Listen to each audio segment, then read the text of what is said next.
Hi friends, welcome to RK Family Vlogs. இந்த video போன வாரம் வியாழக்கிழமை எடுத்தது. இன்னைக்கு தான் எடிட் பண்ண டைம் கிடைச்சது. வியாழக்கிழமை டே எப்படி போச்சு அப்படின்றத இந்த vlogல பார்க்கலாம். வீடியோக்குள்ள போறதுக்கு முன்னாடி இப்பதான் நம்ம சேனல் ஃபர்ஸ்ட் டைம் பார்க்குறீங்க அப்படின்னா சேனலை மறக்காம சப்ஸ்கிரைப் பண்ணுங்க. அப்படியே பக்கத்துல இருக்க பெல் பட்டன் கிளிக் பண்ணுங்க. அப்பனா தான் நான் வீடியோ போட்டதும் உங்களுக்கு நோட்டிஃபிகேஷன் வரும். வீடியோவை மிஸ் பண்ணாம பார்ப்பீங்க. வாங்க இப்போ vlog கண்டினியூ பண்ணலாம்.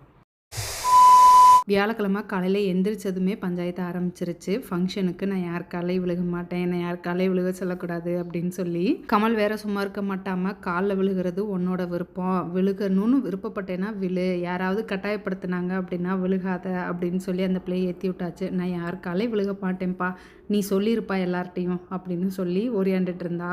காலங்காத்தாலேயே ஆரம்பிச்சிட்டிங்களா, விடுங்க ஃபங்க்ஷன் அன்னைக்கு பார்த்துக்கலாம் அப்படின்னு சொல்லிட்டு இருந்தேன். ஃபங்க்ஷன் அன்னைக்கு பார்த்துக்கலாம், நீ யார் காலையும் விழுக வேணாம், மாலை போட்டால் தாய்மாமா காலில் விழு, அஜி தாத்தா காலில் விழு, அது மட்டும் போதும் அப்படின்னு சொல்லிட்டு இருந்தேன். யார் காலையும் விழுக மாட்டேன். உனக்கு காலில் விழுறது ஓகேவா இல்லை படிக்கலையா? இல்லை. ஆனால் அக்கா விழுந்தா, மூணி அக்கா விழுந்தா, தாரி அக்கா விழுந்தா, உனக்கு வேணாமா? சரி, பிள்ளையை டிஸ்டர்ப் பண்ணக்கூடாது. ஏய் என்ன உங்கள் அம்மாட்ட சொல்லிடு, நான் எங்கள் அம்மாட்ட சொல்லிடுறேன், நான் சொல்லிடுறேன், நீ யார் காலையும் விழுவோம். ஓகே, அதுக்கப்புறம் வேற என்ன நடக்கும்? அவ்வளோதான், சேலை கட்டி விடுவாங்க, தேங்காய் வாழைப்பழம் கொடுத்து தாய்மாமே மாலை போட்டு விடுவோம். அப்படி தாய்மாமே காலில் விழுவணும். காலில் விழுகலாமா? மணிமம்மா காலில் விழுகலாமா? ஏய் அஜித் தாத்தா காலில் விழுகணும், தாய்மாமா காலில் விழுகணும். 3 பேர் காலில் மட்டும் விழு. நம்ம அஜி காலில், அஜித் தாத்தா காலில், அப்புறம் தாய்மாமா காலில், இவங்க காலில் மட்டும் விழு போதும் அப்படின்னு சொல்லுவாங்க. அதுக்கப்புறம் வந்தாங்கன்னா யாராவது பெரியவங்க வயசானவங்க வராங்க காலில் விழுன்னு சொல்லுவாங்க.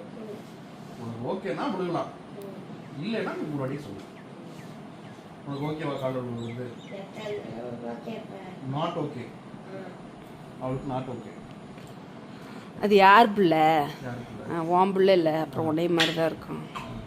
அவளுக்கு காலில் விழுறது நாட் ஓகே, சொல்லணும். நம்ம காலில் விழுக மாட்டோம் சொல்லிடுறாரு. அது அப்போ விழுகும்.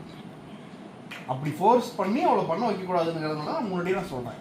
அவளுக்கு விருப்பம் இல்லை, அதனால அங்கே யாரும் அவளை ஃபோர்ஸ் பண்ணக்கூடாது. ஓகேவாடா? நான் சொல்லிடுறேன். அப்போ அதுக்கப்புறம் நான் வந்து சொல்லும் போது யாராவது 4 பேர் சொல்றாங்கன்னு சொல்லிட்டு நீ காலில் விழக்கூடாது.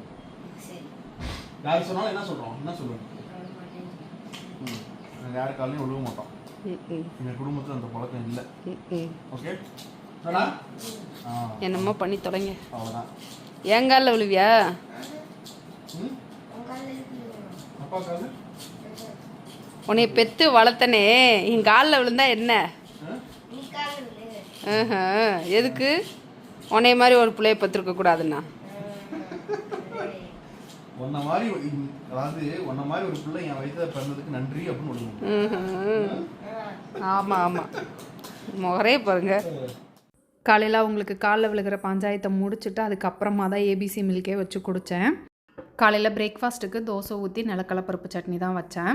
சாப்பிட்டுட்டு கொஞ்சம் சீக்கிரமாக கிளம்பணும் அப்படின்ட்டு கிளம்பிட்டோம். ஊருக்கு போயிருந்தப்போ அம்மா மாங்காய் கொடுத்து விட்ருந்தாங்க. அதை போனதும் பழுக்க வச்சிரு அப்படின்னு சொன்னாங்க. நான் வந்ததும் மறந்துட்டேன். இன்னைக்கு காலையில் அது ஞாபகம் வந்தது, கடை கிளம்புறதுக்கு முன்னாடி. சரி, இதை பழுக்க வச்சுட்டு போயிடலாம் அப்படின்னு சொல்லிட்டு அதை எல்லாத்தையும் உட்காந்து பண்ணிட்டு இருந்தேன் அந்த வேலையை. நாத்தனார் மகா வீட்டுக்கு போய் இன்வைட் பண்ணிட்டு வந்தாச்சா அப்படின்னு சிலர் கேட்டிருந்தாங்க. எல்லாருக்குமே இன்வைட் பண்ணியாச்சு. கடை வீடு இன்வைட் பண்ணுறது அப்படின்னு மாற்றி மாற்றி பார்த்தனால எதையும் ப்ராப்பராக எங்களால் எடுக்க முடியல வீடியோ.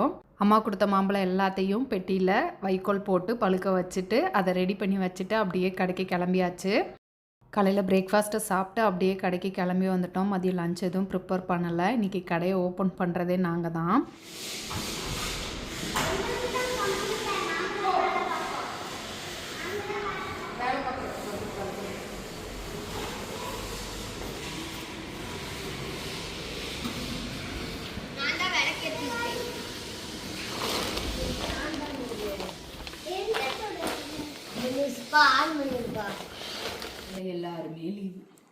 எல்லாருமே லீவு. ஆமாம், ஒருத்தர் வேளாங்கண்ணிக்கு 3 நாள் கோயிலுக்கு போயிருக்காங்க, இன்னொருத்தர் விசேஷம்னு லீவு, இன்னொருத்தருக்கு வந்து வீட்டில் பையனுக்கு உடம்பு சரியில்லை அப்படின்னு லீவு. ஸோ கடையில் எல்லாருமே லீவு. இன்னைக்கு எல்லா வேலையும் ராஜாத்தி பார்க்கணும். எனக்கு எடுபடி வேலை பார்க்கறதுக்கு 2 ஆனால் கதவை திறக்க தெரியாது. கதவை திறக்க தெரியாது, சிஸ்டம் ஆன் பண்ண தெரியாது. ஆனா எனக்கு ஹெல்ப் பண்ணுவாங்க. நான் தான் சிஸ்டம்ல உட்காருவேன். அது லைட்டை போட்டது நான் தான் இன்னைக்கு முத விளக்கேத்திருக்கேன்னு வேற சொல்றேன். சரி வந்தாச்சுல, எல்லாத்தையும் க்ளீன் பண்ணுங்க. ஃபர்ஸ்ட் கடைக்குள்ள வந்தா ஆன் பண்ணி விட்டுட்டு கடையை கூட்டணும். எத்தனை வயசாச்சு உனக்கு? 10 வயசு. 10 வயசாச்சு உனக்கு. விளக்கமாத்த எடுத்து கூட்ட தெரியாதுன்னு சொன்னா அந்த விளக்கமாத்த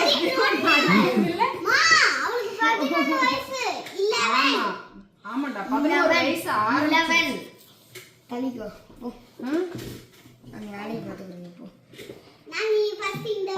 நான் இப்ப போய் கூட்டி விடணும்.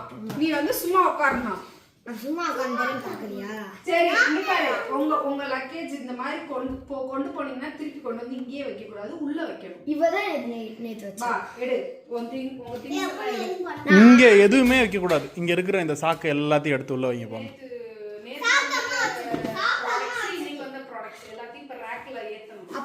இன்றைக்கி கடையில் எல்லாருமே லீவு, எல்லாருக்குமே எமர்ஜென்சி, அதனால் லீவ் எடுத்துட்டாங்க. கடையில் யாரும் இல்லை, நான் தான் கடையை ஓப்பன் பண்ணி எல்லா வேலையும் நான் பண்ணுற மாதிரி இருந்தது. ராஜேஷ் கிச்சன் 2020 ஸ்டார்ட் பண்ணோம். ஸ்டார்ட் பண்ணப்போ ஒரு வருஷம் நானும் கமலும் மட்டும்தான் எல்லா வேலைகளையுமே பார்த்துக்கிட்டோம். ரொம்ப வருஷம் கழித்து இன்றைக்கி வந்து எல்லா வேலையுமே நானே பார்க்குற மாதிரி இருந்தது. யாராவது ஒருத்தர் லீவ் போட்டால் மிச்சம் இருக்கவங்க அவங்களோட வேலையும் சேர்த்து பார்க்குற மாதிரி இருக்கும். இன்றைக்கி எல்லாருமே அட் அ டைமில் லீவ் போட்டாங்க. இதுதான் ஃபஸ்ட் டைம் ராஜேஷ் கிச்சனில் இந்த மாதிரி நடக்கிறது. நாள் கொண்டு வந்த ப்ராடக்ட், இன்னைக்கு கொண்டு வந்த ப்ராடக்ட் அப்படின்னு எல்லாமே கரெக்டாக தான் கொடுத்து விட்ருக்காங்களா அப்படின்னு கவுண்ட் பண்ணி எல்லாத்தையும் ரேக்கில் அடுக்கி வைக்கணும்.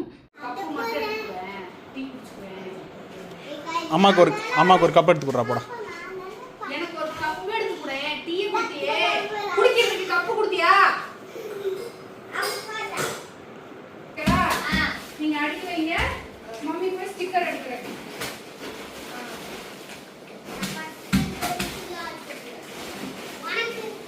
பிள்ளைங்க 2 பேரும் நான் ஹெல்ப் பண்ணுறேன்னாங்க. நான் சொல்கிற வேலையை செய்யுங்க அப்படின்னு சொல்லிட்டு ப்ராடக்ட் எல்லாத்தையும் ரேக்கில் ஏற்றுங்க அப்படின்னு சொல்லிட்டு அடுக்கி வைக்க சொல்லிட்டு நான் போய் ஸ்டிக்கர் எடுக்க ஆரம்பிச்சிட்டேன். காலையில் கடைக்கு வந்ததும் கூட்டி விட்டுட்டு வந்திருக்க திங்ஸ் எல்லாத்தையும் வந்து ரேக்கில் பிள்ளைங்களை அடுக்கி வைக்க சொல்லிவிட்டு பேக்கிங் ஏரியாவையும் போய் க்ளீன் பண்ணி விட்டுட்டேன். வாட்ஸ்அப் வெப்சைட்டுன்னு ஆர்டர் கொஞ்சம் நிறைய வந்திருந்தது. அது எல்லாத்தையும் அப்படியே ஸ்டிக்கர் எடுக்க ஆரம்பிச்சிட்டேன். ஸ்டிக்கர் எடுத்து முடிச்சுட்டு மதியத்துக்கு மேலே தான் பேக் பண்ணணும். லஞ்ச் இன்றைக்கி நான் சமைக்கல, கடையில் வாங்கி தான் சாப்பிட்ணும். வந்திருக்க ஆர்டர்ஸ் எல்லாத்தையும் ஸ்டிக்கர் எடுத்து முடிச்சிட்டோம் அப்படின்னம்னா மதியம் லஞ்சை சாப்பிட்டுட்டு அப்படியே பேக் பண்ணலாம் அப்படின்னு பிளான் வச்சுருந்தேன். அக்கா வந்து மதியத்துக்கு மேலே நான் வரேன் அப்படின்னு சொல்லியிருந்தாங்க. அக்கா வந்தனால கொஞ்சம் ஈஸியாக இருந்தது கொரியர் பேக் பண்ணுறதுக்கு.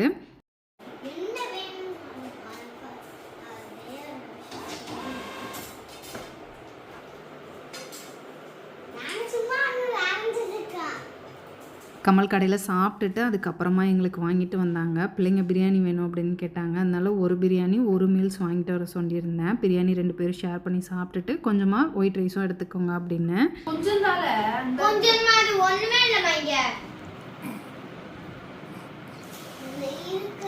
சரி சாப்பிடு, நீ சாப்பிடு. நீ ஃபர்ஸ்ட் அந்த பிரியாணி சாப்பிடு. மதியம் லஞ்சு சாப்பிட்டு முடிச்சுட்டு கயல் கண்மணி 2 பேர்கிட்டையும் பாப்பா அம்மா கொரியர் பேக் பண்ண போகிறேன், டிஸ்டர்ப் பண்ணாதீங்க அப்படின்னு சொல்லிட்டு தான் நான் வந்து கொரியர் பேக் பண்ணவே ஸ்டார்ட் பண்ணேன். இல்லாட்டி அம்மா கையில் இதை பண்ணிட்டா, அம்மா கண்மணி இதை பண்ணிட்டா அப்படின்னு டிஸ்டர்ப் பண்ணிட்டே இருப்பாங்க. கொரியர் பேக் பண்ணுறதுக்கு அக்கா வந்து ஹெல்ப் பண்ணாங்க. ஒவ்வொரு ஆர்டரையும் பார்த்து எல்லாத்தையும் திங்ஸ் எல்லாத்தையும் எடுத்து கொண்டு வந்து வச்சாங்க. நான் கொரியர் பேக் பண்ணி இறக்கி வச்சேன். கொரியர் பேக் பண்ணிவிட்டு அதை எல்லாத்தையும் புக் வேறு பண்ணணும். அக்கா வந்து வெயிட் எல்லாம் போட்டு அதை எல்லாத்தையும் எழுதி எனக்கு கொடுத்தாங்க. நான் புக்கிங் மட்டும் பார்த்துக்கிட்டேன். அக்கா இல்லை அப்படின்னாலும் இத்தனை ஆர்டரை பேக் பண்ணி என்னால் டிஸ்பேச் பண்ணியிருக்க முடியாது இன்றைக்கி.